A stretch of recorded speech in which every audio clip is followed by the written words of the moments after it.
Hello and welcome to the Hard Questions. I'm Sserwanja. On this episode, I speak with the country director of ActionAid International Uganda, Xavier Ejoyi. Thank you so much for joining us on this episode of the show. Thank you, Solomon. Great. Javi, the latest story of the Iron Sheet scandal continues to dominate the headlines today. In fact, I'm holding to newspapers. That's the Daily Monitor that today speaks to Museveni nails 20 ministers on iron sheets, as well as the New Vision that is speaking to iron sheets, Museveni to take action on ministers. It continues to be one but many of the stories on corruption in this country. And it's a face to the statistics that Transparency International has been putting in our faces. The last time I checked, we are at the position of 127 out of 178. The Global Integrity Report also paints us in a very bad light in terms of corruption. Let's start there. And I know that ActionAid, one of its cores is to, be the voice of reason and of civil society to push back on corruption. What do you make of this Iron Sheet scandal? Let's start there. The Iron Sheet scandal is just a manifestation of the decay in our public service that has become nicely sugar-coated as corruption.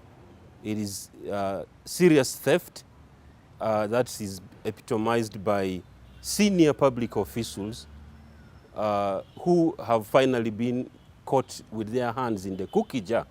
That is what has become of the Iron Sheet scandal.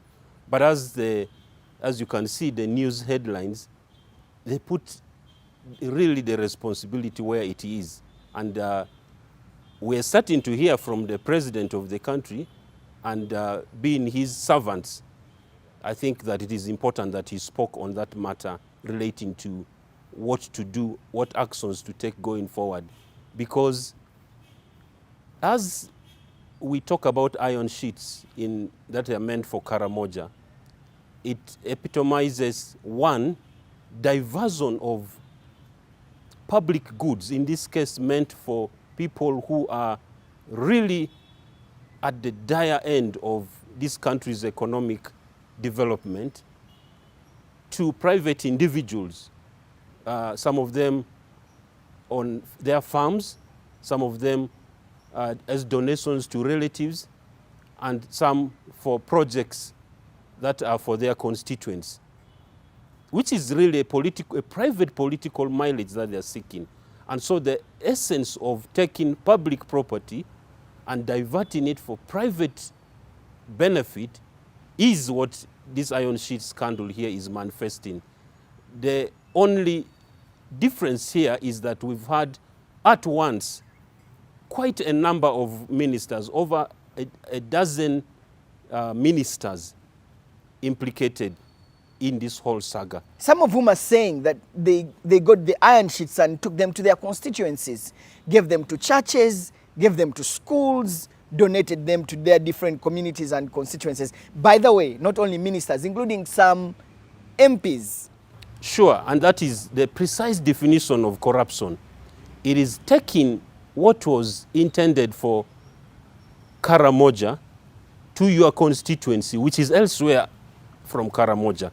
And that is the succinct definition of corruption, that no one needs to look any further. If these iron sheets were taken to a school in Karamoja, a church in Karamoja, which was intended, and then it would have perhaps been still not something that needs to be condoned, but at least somebody would say that this is closer to home.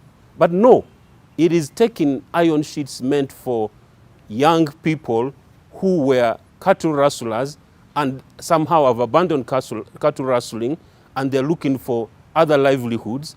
They're looking at women in Karamoja who are engaging in other livelihoods, who need a roof over their heads, and are given iron sheets. And those iron sheets, and I must add, goats, have been diverted elsewhere or have not arrived at the destination they were intended to. That is corruption. And so there should be no excuse around that. we took it for other charitable causes. No, there is no charitable cause. In public finance, when something is intended for X, it must go for X. It should not go for Y. However charitable it might appear. And what I'm saying is that it is actually criminal. It is corruption, it is immoral, and it is not acceptable that people who we charge with the highest level of decision making in this country should be deviating from what the public expects from them. It is precisely about 39 billion shillings the president actually, promised these people. They requisitioned from this money from Parliament. Parliament passed the budget, 39 billion. These iron sheets have not all gone to Karamoja. And at the center of this is the Prime Minister's office, is the Minister of Karamoja Affairs, who perhaps would know better.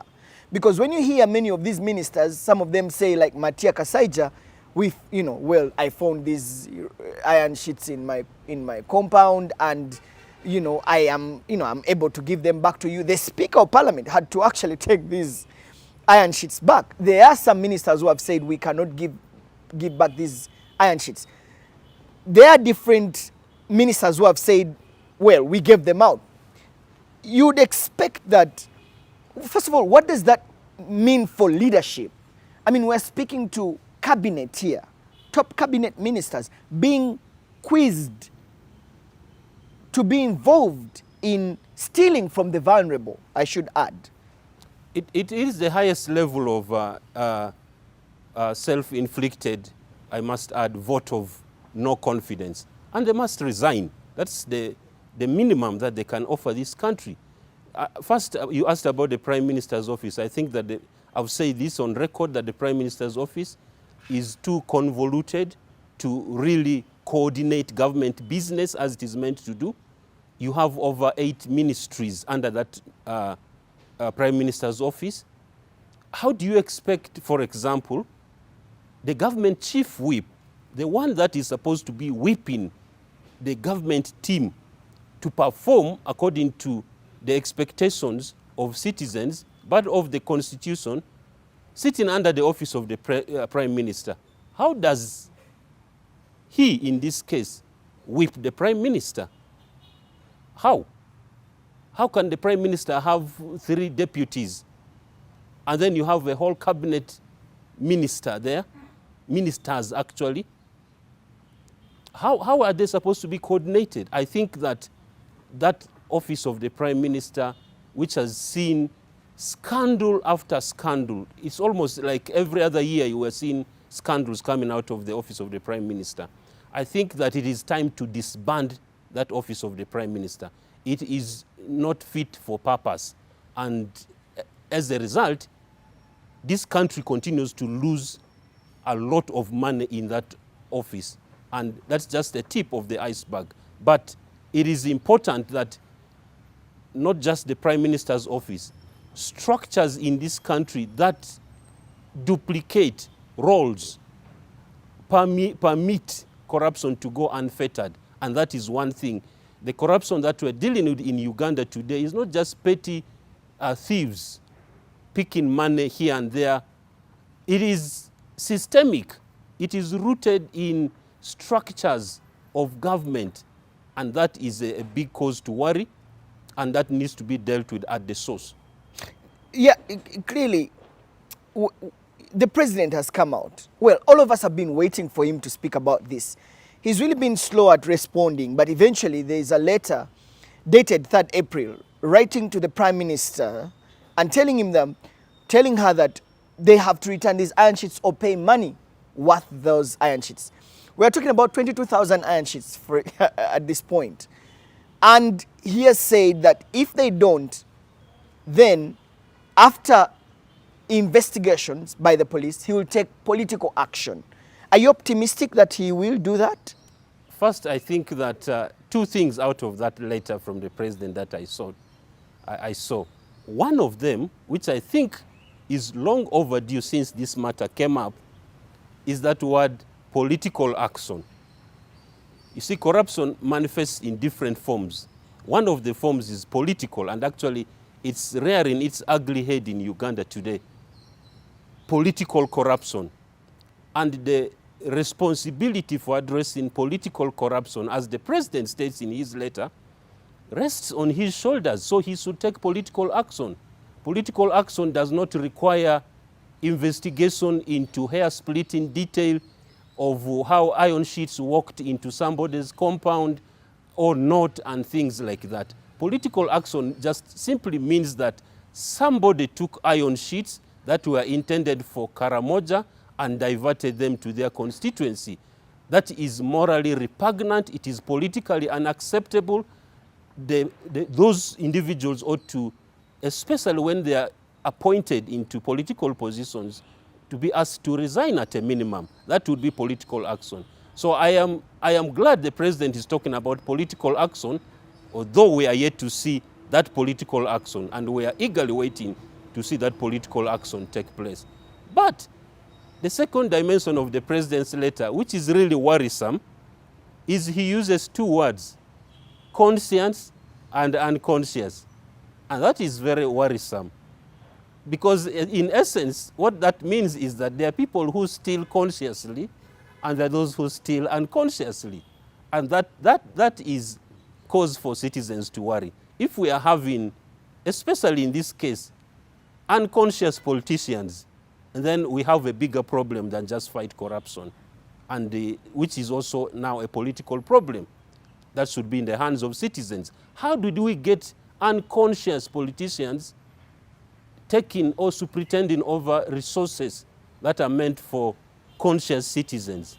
I think for me that is one big thing that I saw in the president's letter that should worry citizens. Perhaps what he was trying to say is that there are some that received the iron sheets unknowingly. It looks like it was a sharing bonanza, you know. Parliament has approved 39 billion. We've procured 22,000 iron sheets. But, you know, in Kitutu's space, it's like, oh, I have to give the prime minister. Oh, I have to give the vice president. I have to give these ministers. You know, started to distribute. And, you know, Matia Kasaija says he got 300 iron sheets and said, wow, my children are even calling me a thief of 300 iron sheets. You know, maybe, I don't know unconsciously what the president was trying to insinuate here. But it also speaks to the gravity of the issue. This is a serious concern here. A concern that perhaps would, you know, be the opportunity for civil society to point out this evil and demand accountability from the state and push the state to the limits. Are we seeing that civil society play that role, that watchdog role, that push to hold government accountable? Or is civil society since dead and since sleeping? No, civil society is not dead, is not asleep. Anyone who thinks that they can indulge freely into this level of sleaze regarding public resources and get away from it is in for a very rude shock. Civil society is overwhelmed by the level of graft, as well as all Ugandans. I mean, we're picking on iron sheets right now, but there are multiple other fraudulent cases going on in different aspects. I mean, just pick, for those who read the Auditor General's report and you see from one government ministry, department and agency to another, even if you don't read those Auditor General's report, pick a newspaper, listen to news. You'll just hear these sleazy stories coming up every other time. And of course, civil society, as the name suggests, is not NGOs. I work for an NGO, but civil society is really Ugandans coming together and demanding that their public officials, whether political, technical, or administrative, are held accountable. And as I said, we need to get this right, because people expect that all corruption cases are sorted out in the courts of law by the office of the DPP, by police, by the IG, and by other official agencies of government. And that is expecting too much. By all means, there is need for prosecution for those who are criminally liable and are suspected of committing a crime in as far as public resources are concerned. So we need to do prosecution. But far from that, in addition to the criminal prosecution that needs to be pursued, and here we are really calling out the Office of the Director of Public Prosecutions and Uganda Police really to step up their work. They can't be paid by public, and they are not really even assembling the smallest of evidence. This iron sheet scandal has been here for close to a month, and we're not seeing the people who need to be behind bars or at least interdicted doing so. And you can see other agencies are saying, we're waiting for police, we're waiting for DPP and so on. So they really need to wake up. But the point I'm making is that corruption is also a moral question. A moral question in the sense that somehow this society that we have in Uganda today has reached a level where we glorify the corrupt. Somebody will take, you see, corruption, Solomon, is in my view, it is the highest level of impersonation.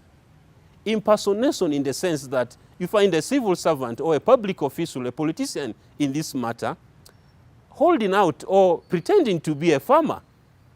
And how do they pretend? They take iron sheets, they take money, they will buy cattle, and they will begin to show the people who look up to them that they are actually farmers, they are doing well. And they are not. What they have just done is to take iron sheets to roof the cattle stands of their farm. And that is something that should not be glorified. The vehicles that they drive on our roads, on our potholed roads, they are really not what they are worth. They are not. And so, that level of glorification of public officials needs also to be addressed.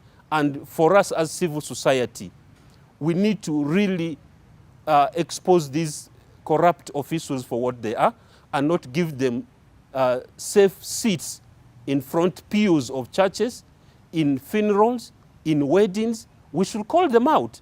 We should not fall for the crumbs of money that they will be contributing for charitable causes and so on. Those are the things that also give an environment for corruption to thrive.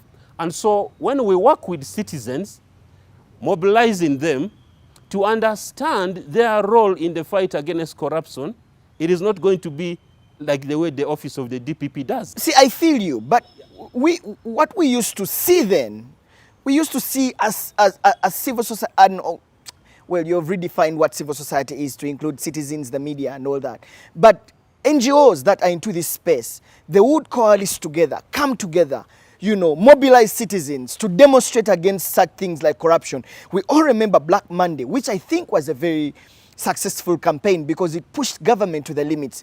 A proactive civil society that used to push government to be held accountable so much. A civil society that used to put, you know, posters everywhere, return our money, that aggressiveness that would hold the state accountable. I don't see that anymore.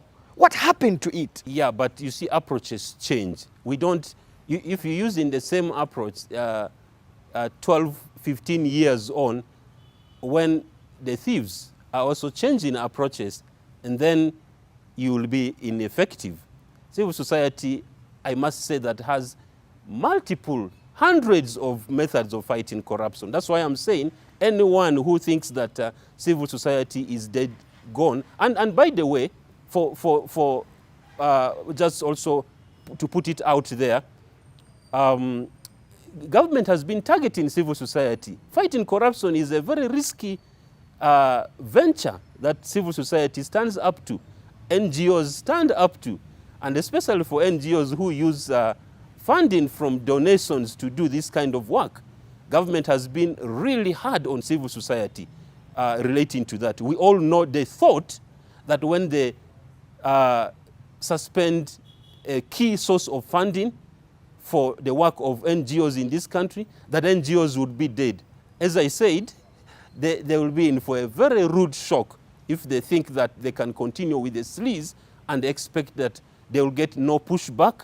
The pushback will come from NGOs, will come from other civil society, will come from media, will come from citizens. It will come. There is no way you can take what belongs to the public that citizens pay taxes for, and you are putting it in private business, in your family business, and you expect to get away from it.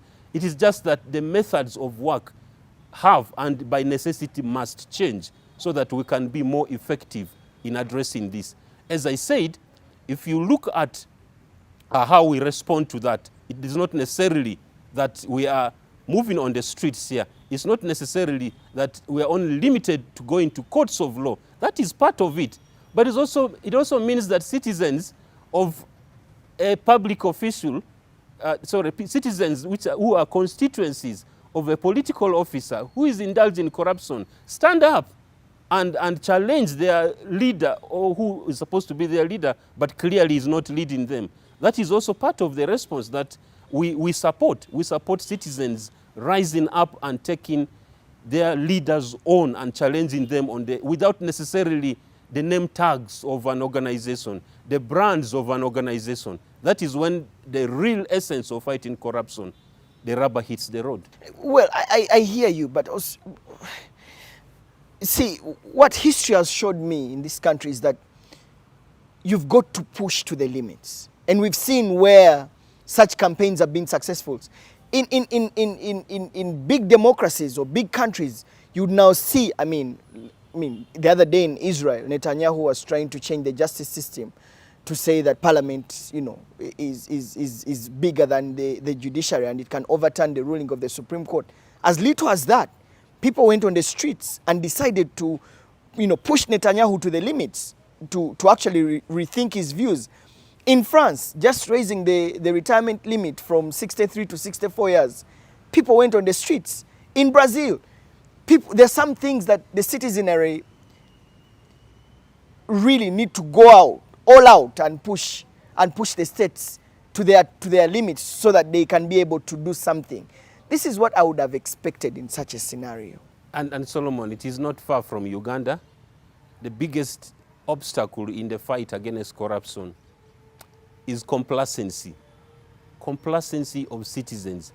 Citizens today in Uganda, you hear them say, this is Uganda. When you hear Ugandans say this is Uganda, what they mean is that we are so used to this lifestyle that nothing is going to change about it. We have resigned to fate.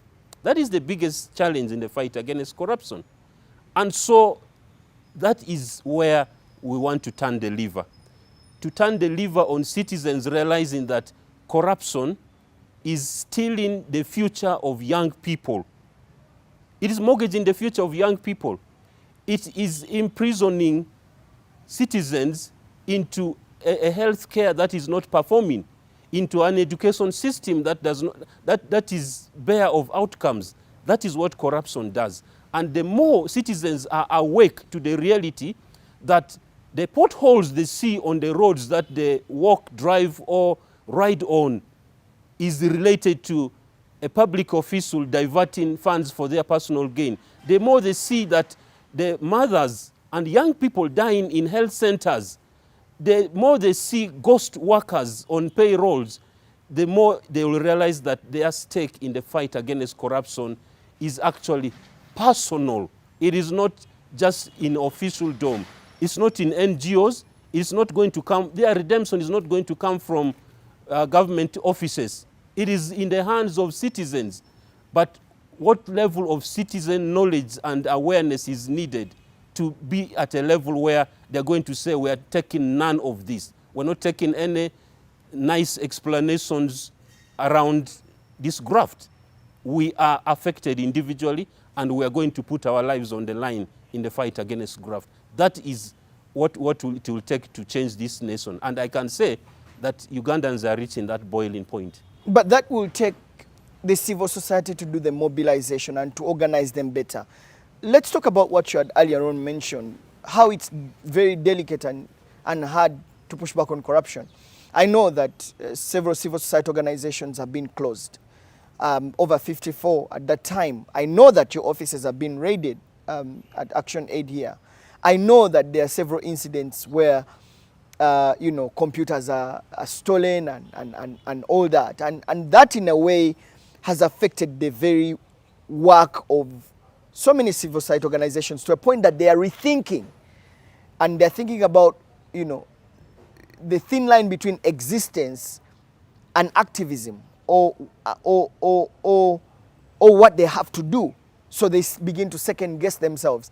They begin to think, oh, if we do this, what are the consequences? And therefore they're not all out. They rethink about what they are doing.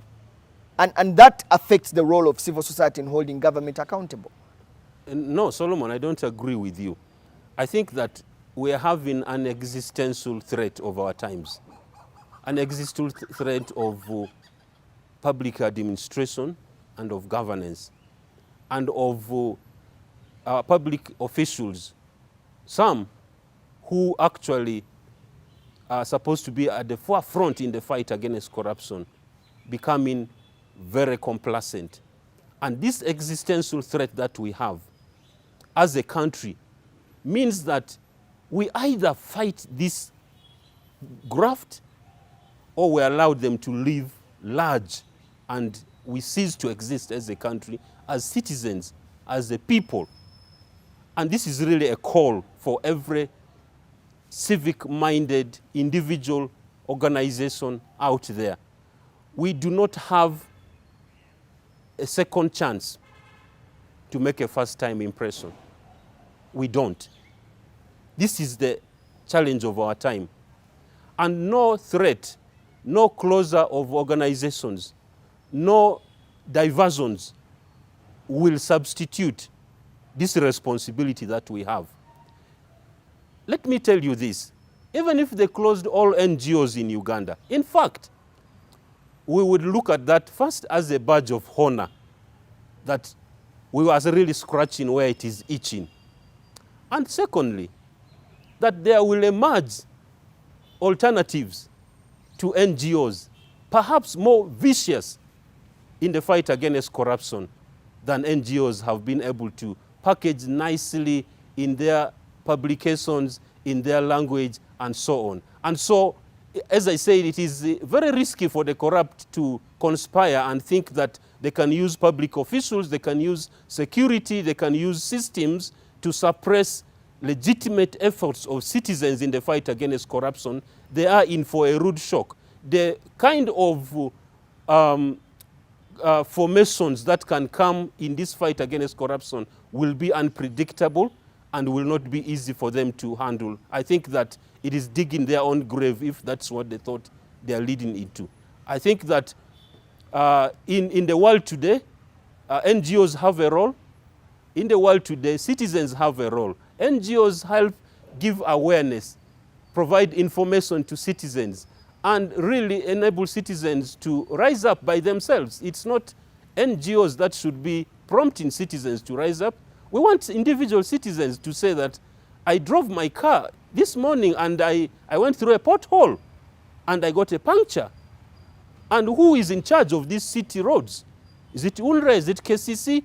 And how come that we're having so many potholes and filled with maram each other day? That is the role of a citizen. A citizen has two important roles. Number one is to pay taxes.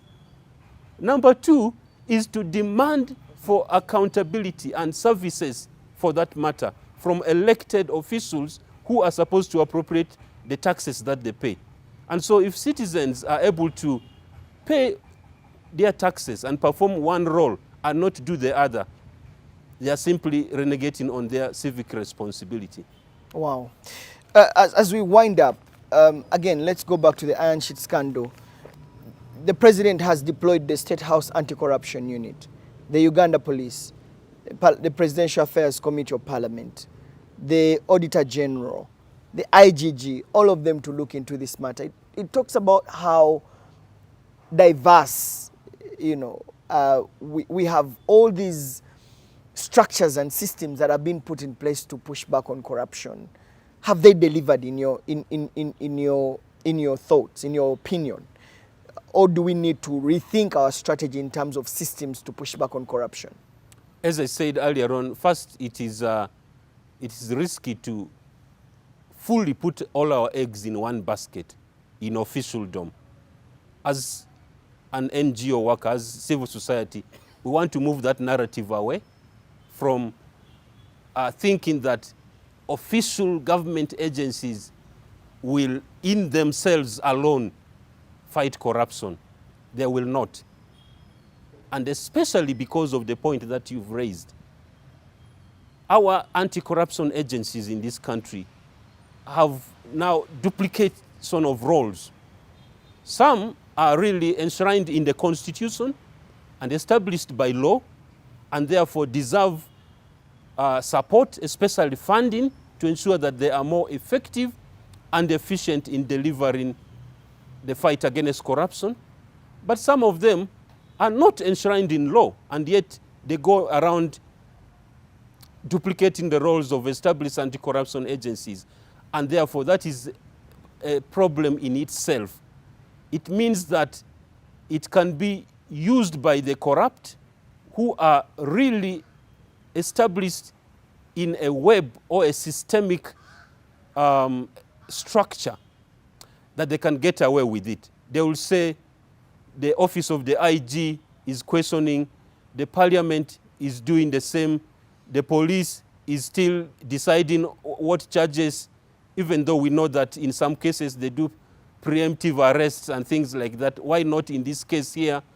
The DPP is still deciding whether to level which charges. So you can see the level of confusion this is causing. And again, the Iron Sheet scandal really demonstrates, number one, the depth and the breadth of corruption that we have. But number two, how this myriad of anti-corruption agencies go around knocking their heads and in the process compromising the fight against corruption in this country. And I do not think that we need to have the number of anti-corruption agencies to deliver as we do today. I think we need to streamline their roles. We need specific mandates in the fight against corruption. We don't need to see Parliament swinging in action because the IG is mentioning something. And I think that the IG should also be straightforward in their approach to corruption and more proactive and take lead. And because the IG has powers of a High Court judge, and they should be able to take action even before prosecution or investigation, that they should interdict and so on and so forth. They have lots of powers to dispense justice to the citizens of this country, which in my view they are not really adequately doing.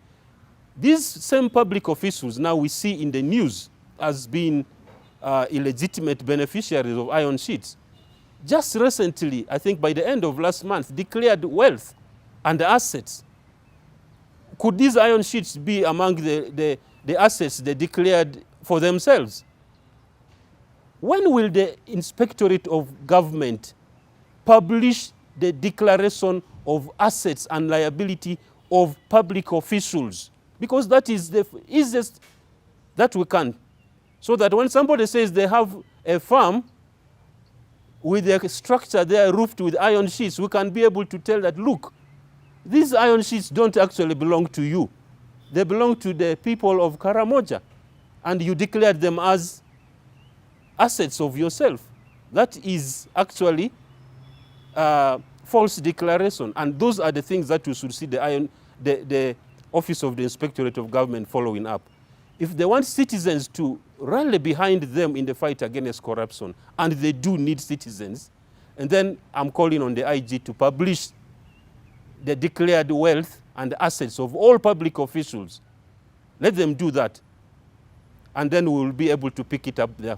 And we see who has apartments and who has all this. Javi, let me just conclude with this question. What would you want the president to do for his cabinet ministers who are involved in this scandal? My appeal to the president of Uganda, the fountain of honor, the chief law enforcement officer, the one who appoints the chief justice, the inspector general of police, the one who appoints the inspectorate of government, the auditor general, the minister of finance, the commander-in-chief. Mr. President, I agree with you that there is political corruption, and political corruption does not necessarily have to wait for the office of the Director of Public Prosecutions to adduce evidence of a certain threshold, it only requires an acknowledgement from a political officer that indeed they acted inappropriately. Your Excellency, my ask of you is to ask those who acknowledge that they acted inappropriately to use your words, whether consciously or unconsciously. They need to resign.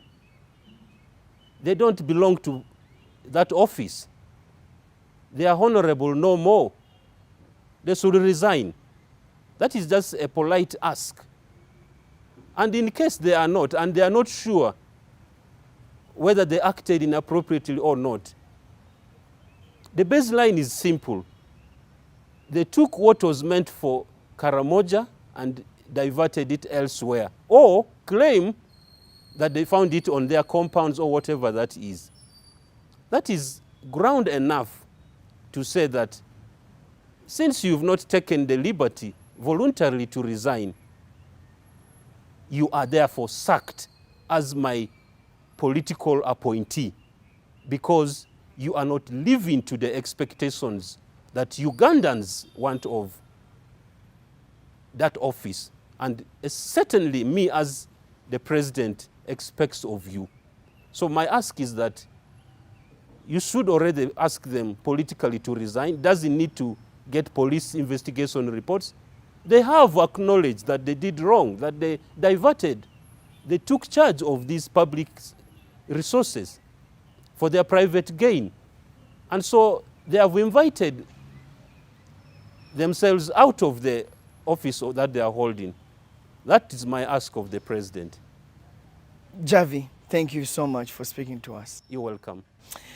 I've been speaking to Xavier Ejoyi, Country Director of ActionAid International Uganda, about his zeal in pushing back on corruption and what civil society has to do and what you as a citizen have to do.